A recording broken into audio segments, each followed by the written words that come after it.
Hai semuanya, kembali lagi di NV Channel. Seperti biasa, kali ini saya akan kembali merangkum sebuah alur cerita film yang berjudul After Earth yang dibintangi oleh aktor terkenal yaitu Will Smith dan anaknya Jaden Smith. Film ini menceritakan tentang kehidupan di bumi setelah 1000 tahun tak dihuni akibat kerusakan lingkungan. Kisah berfokus pada ayah dan anak yang melakukan perjalanan luar angkasa namun terpaksa mendarat di bumi. Namun mereka harus bertahan hidup dan lari dari kejaran makhluk mengerikan yang bernama Ursa. Sebelum masuk ke videonya, jangan lupa untuk like, comment, share, dan subscribe serta nyalakan tombol notifikasinya agar tidak ketinggalan video-video selanjutnya. Dan tanpa berlama-lama lagi, langsung saja kita ke videonya.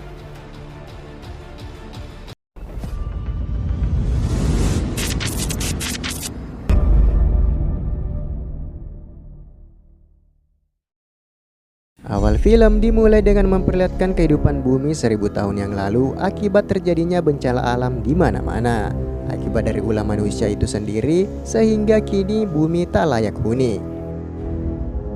Pihak militer pun turun tangan dengan membentuk sebuah pasukan aliansi yang dijuluki sebagai Ranger Corps untuk mengevakuasi manusia ke sebuah planet yang bernama Nova Prime. Dan namun tak hanya itu saja. Namun mereka juga tidak sendirian di planet itu yang rupanya dihuni oleh makhluk lain yang bernama Ursa.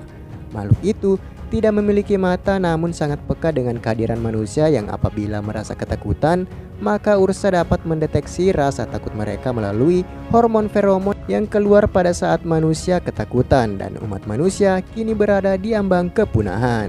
Ras alien lain sengaja mengirimkan Ursa ke planet Nova Prime untuk menghancurkan dan memusnahkan kehidupan yang ada di planet tersebut sehingga mereka dapat menguasainya.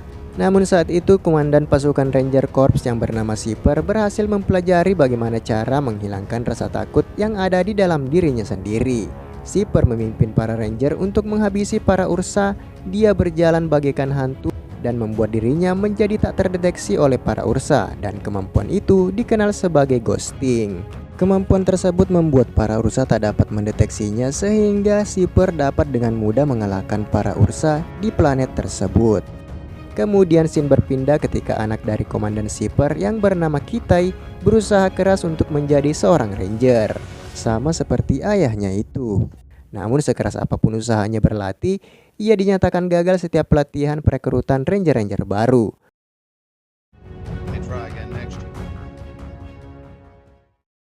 Pada malam harinya, mereka mengadakan makan malam bersama di mana Kitai mengatakan kepada ayahnya bahwa ia tidak lolos dari seleksi menjadi seorang ranger, dan ayahnya itu membenarkan keputusan dari sang pelatih bahwa Kitai masih belum siap untuk saat ini. Meski nilai akademik Kitai yang sangat mumpuni ataupun bahkan di atas rata-rata, namun dari keadaan fisik ataupun kemampuan fisik dari Kitai sangat jauh berbeda dengan murid-murid lainnya.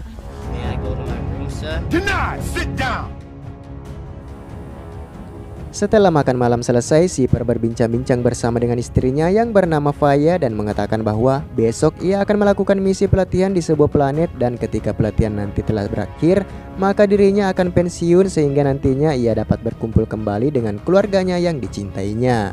Namun sebelum itu, sang istri meminta suaminya itu untuk berbicara dengan Kitai karena telah lama kehilangan sosok ayah yang sibuk di pasukan khusus. Faya yakin Kitai masih menyalahkan dirinya sendiri karena gagal melindungi saudarinya yang bernama Shensi dari serangan Ursa. Kitai masih belum menerima kematian dari saudarinya itu saat Ursa menyerang mereka, dan sementara itu ayahnya tidak berada di sana dan sedang bertugas di planet lain menangani Ursa yang lain. Shipper pun menemui Kitai dan mengajaknya ke planet tempat pelatihan para ranger dilakukan. Ia akan melihat sendiri bagaimana sang ayah melatih prajurit-prajurit yang baru. Keesokan harinya sebelum berangkat, sang komandan didatangi oleh salah seorang ranger yang telah kehilangan bagian anggota tubuhnya dan sengaja datang ke sana untuk mengucapkan terima kasih karena telah menyelamatkan dirinya dari pertempuran melawan para Ursa. Prajurit itu dulunya bertarung bersama dengan Shipper menjaga planet mereka dari serangan Ursa, namun karena rasa takut yang dimilikinya membuat Ursa berhasil menyerangnya. Shipper dan para ranger pun kini berangkat menuju planet tempat mereka melakukan pelatihan. Dalam perjalanan itu, Kitai mengatakan kepada sang ayah bahwa saat ini ia sangat suka membaca buku yang diberikan oleh saudarinya yaitu Shensi. Buku itu merupakan kenangan terakhir yang diberikan oleh sang saudarinya yaitu Senshi untuk adiknya yang sedang berulang tahun, dan ia gemar membaca buku tersebut. Karena jarak tempuh ke planet tersebut lumayan jauh, maka dari itu mereka memutuskan untuk tidur dan menyimpan tenaga mereka. Kita yang tak dapat tidur pun memutuskan untuk jalan-jalan ke dek pesawat dan menemukan sebuah kurungan di mana di dalamnya terdapat sebuah ursa yang rencananya digunakan dalam pelatihan nanti. Namun tetap diawasi oleh komandan mereka. Kedatangan Kitai membuat para ranger yang menjaga tempat tersebut pun mengetahui bahwa Kitai adalah anak dari komandan mereka dan menantangnya untuk mendekati ursa yang ada di sana. Yang tentu saja hal itu sangat berbahaya. Dari sini mereka akan melihat apakah Kitai bisa melawan rasa takutnya. Rasa takut yang dipendam begitu lama. Kitai pun mulai mendekat dan ia kembali teringat tentang insiden kematian dari saudarinya yang diserang oleh ursa dan tak berbuat apa-apa. Ketika Kitai mendekati kurungan, rupanya ursa bisa mencium ketakutan dari Kitai. Di sini kita akan diperlihatkan bagaimana kenangan masa lalu dari Kitai bersama dengan kakaknya yaitu Senshi sedang melawan ursa, di mana Senshi berusaha melindungi Kitai dengan cara memasukkannya ke dalam kurungan kaca. Namun naas bagi Senshi, ia pun tewas dalam insiden tersebut. Dan tak berapa lama kemudian, Shipper muncul dan mulai memperingati semua ranger untuk segera bersiap karena badai asteroid sebentar lagi akan menghujani pesawat mereka yang dengan pengalaman sang komandan. Semuanya pun bersiap di posisi masing-masing. Ia pun meminta semuanya untuk mengencangkan sabuk pengaman dan benar saja, tak berapa lama kemudian badai asteroid mengguncang pesawat mereka sehingga membuat Shipper memerintahkan sang pilot untuk segera membuka portal ke tempat lain agar segera keluar dari badai tersebut. Tindakan harus segera dilakukan secepat mungkin karena badai asteroid semakin parah menerjang kapal mereka, yang pada akhirnya mereka berhasil keluar dari badai asteroid tersebut dan terdampar di sebuah planet ataupun tempat di mana tak asing bagi sang komandan. Setelah berhasil melalui badai itu, kini mereka menghadapi masalah selanjutnya, yaitu pesawat mereka mengalami kerusakan yang cukup parah sehingga memaksa mereka harus segera mendarat di sebuah planet. Dan tampaknya planet yang dituju planet yang tak layak huni dan membuat sang kapten secara terpaksa harus segera melakukan pendaratan darurat. Meski beresiko, namun keputusan harus segera dilakukan demi keselamatan banyak orang dan meminta semuanya untuk bersiap melakukan pendaratan darurat.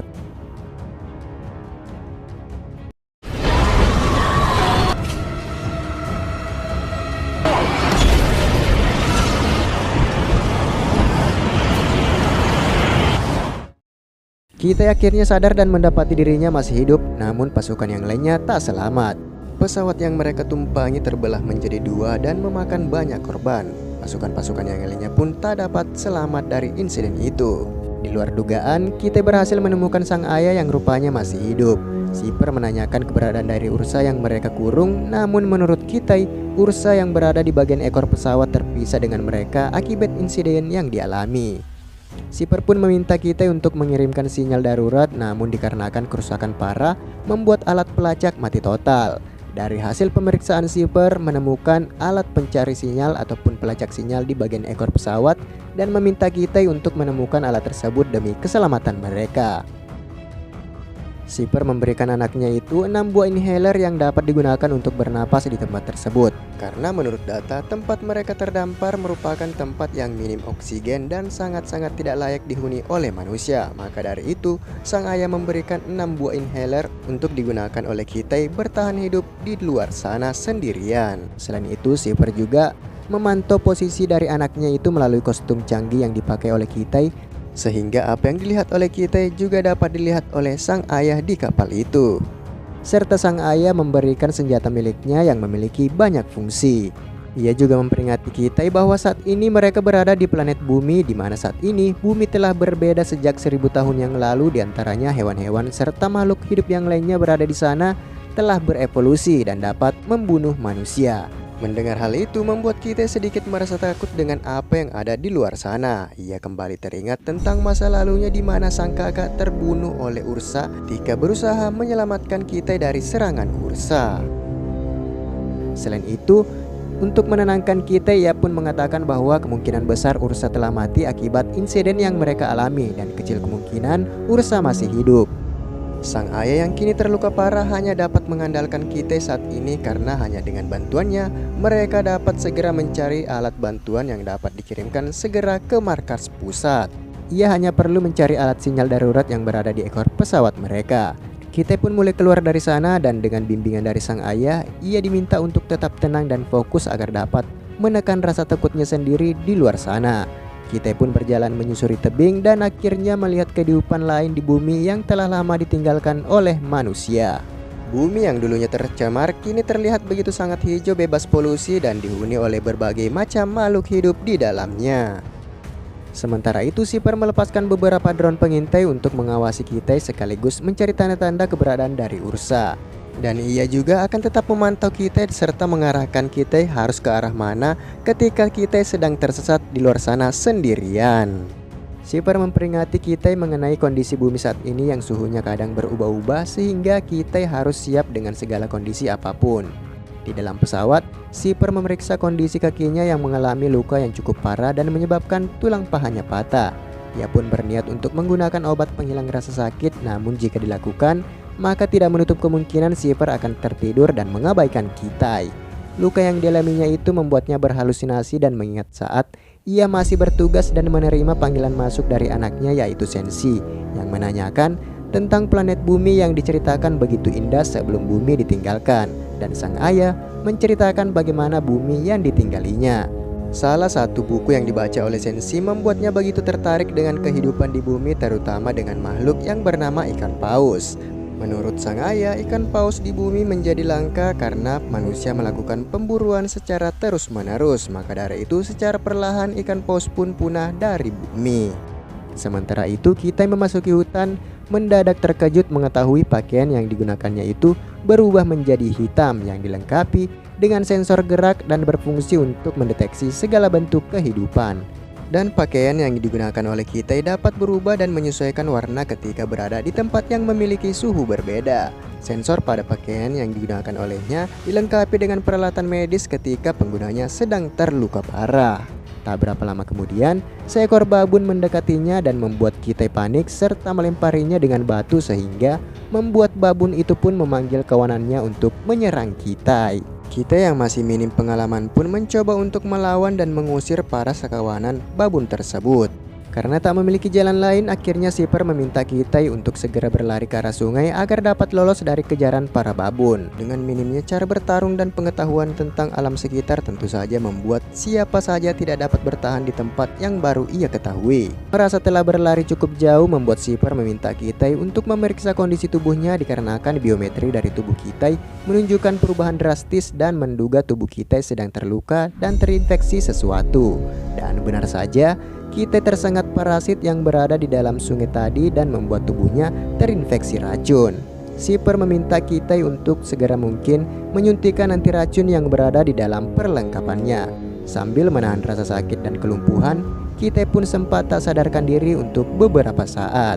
Tak berapa lama kemudian, Shipper pun memperingati Kitay untuk segera bangun dan menuju ke tempat hangat karena apabila malam menjelang, maka suhu di tempat tersebut dapat membekukannya. Ia meminta Kitay untuk berlari sejauh 10 km dalam waktu 50 menit supaya bisa sampai di titik hangat tepat pada waktunya. Meski terdengar berat dan sulit, namun Kitay harus tetap melakukannya demi keselamatannya sendiri di luar sana. Sementara itu, karena luka Shipper semakin parah membuat dirinya harus melakukan penanganan secepat mungkin dengan membuat sayatan di bagian arteri agar dapat mentransfusikan darahnya. Ia melakukan pembedahan pada dirinya sendiri tanpa menyuntikkan obat bius agar dirinya tetap terjaga dan tetap memantau keadaan dan di mana posisi dari Kitay. Selama proses sayatan itu, ia kembali mengingat momen Sensi anaknya berulang tahun dan merayakannya secara terpisah karena harus menjalankan misi ke tempat lain ataupun planet lain. Namun momen itu merupakan kenangan terakhir sebelum Sensi meninggal. Sementara itu, Kitay pun berhasil sampai ke titik hangat dan ia pun melihat inhaler yang ia bawa ternyata rusak dan hanya menyisakan 3 buah saja. Mengetahui hal itu, ia pun tidak memberitahukan ayahnya tentang inhalernya dan menggunakan 1 inhaler saja untuk saat ini. Ia melakukan hal itu agar ayahnya tidak khawatir dan tetap menjalankan misi. Pada malam harinya, hujan turun membasahi lokasi Kitay berada dan berlindung di sebuah bongkahan pohon besar. Dan di sini, Kitay menanyakan bagaimana cara sang ayah memasuki mode hantu dan tak terlihat oleh para Ursa. Sipper pun menceritakan di mana dirinya diserang oleh para Ursa dan menyebabkan dirinya terluka di bagian bahu.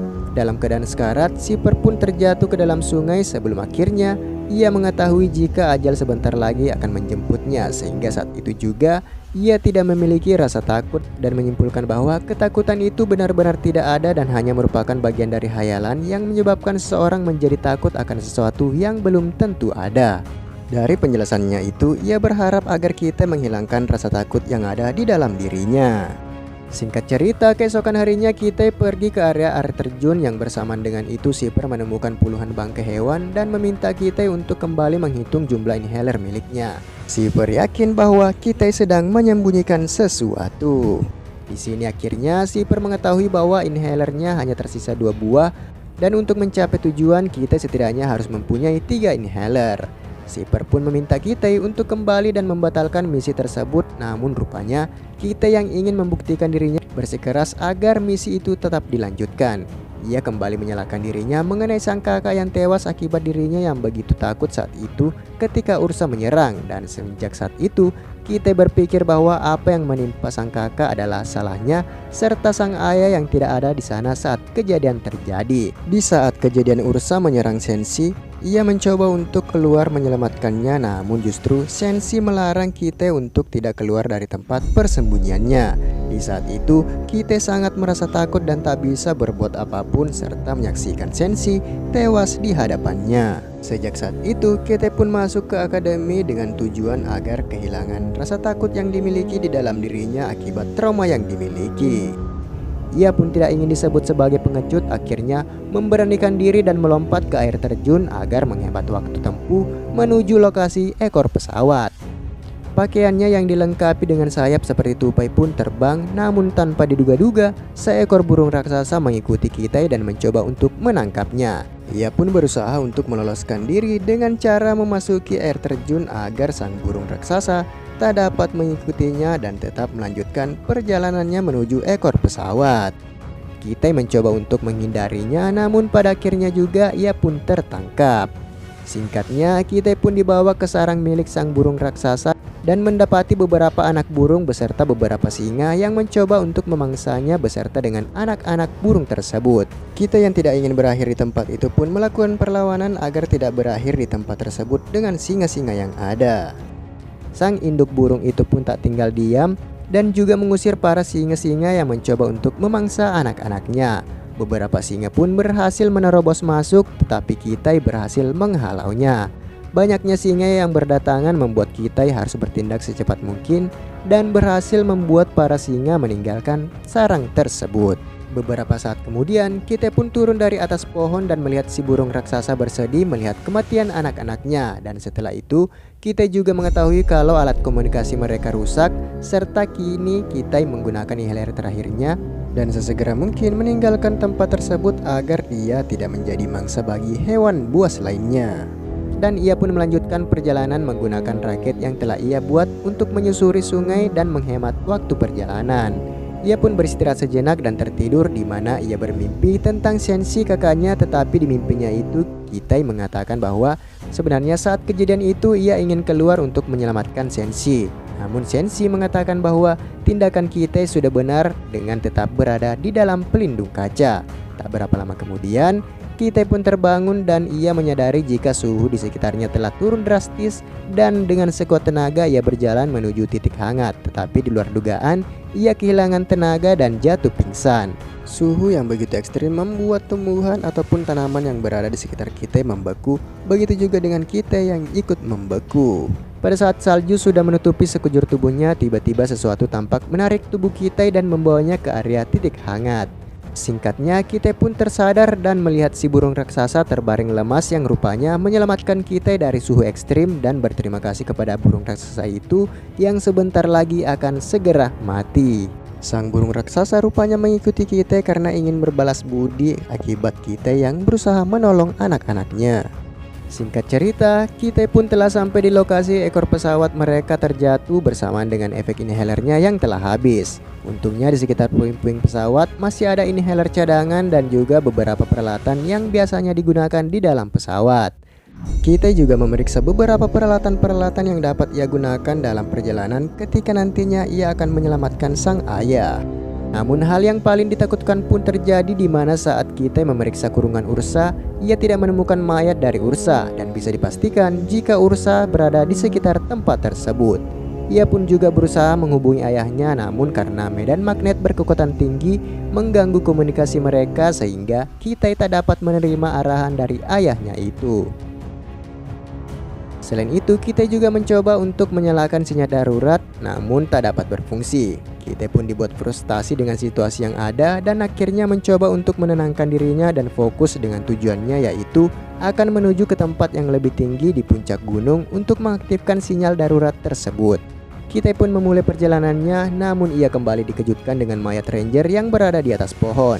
Shipper amat sangat mengetahui bahwa itu merupakan perbuatan dari Ursa yang sengaja agar mendeteksi rasa takut dari kita sehingga dapat mudah untuk melacaknya.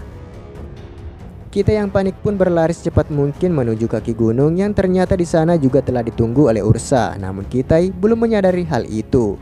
Shipper sangat yakin bahwa Ursa telah merasakan ketakutan dari kita dan kita juga telah merasakan sesuatu sedang mengawasinya dan memutuskan untuk bersembunyi di dalam goa. Namun rupanya Ursa telah berada di sana. Kita yang panik kemudian terjatuh ke dalam kubangan air dengan sekuat tenaga yang mencoba untuk keluar, yang pada akhirnya ia berhasil menemukan celah pada dinding goa yang menuju puncak gunung. Namun Ursa yang berhasil menemukan kita langsung mencoba mencengkeram kakinya dan dengan bantuan tongkat besinya itu kita berhasil lolos dari cengkeramannya. Sesampainya di puncak gunung, kita berusaha menyalakan sinyal darurat, namun sayangnya Ursa menggagalkan hal tersebut dan membuat kita terluka parah. Di momen tersebut kita kembali teringat dengan perkataan ayahnya untuk tetap tenang dan fokus, sehingga akhirnya kita berhasil menyingkirkan rasa takut yang ada di dalam dirinya, sehingga Ursa kini kebingungan dan tak dapat mendeteksi keberadaan dari kita, dan Ursa pun dapat dikalahkan.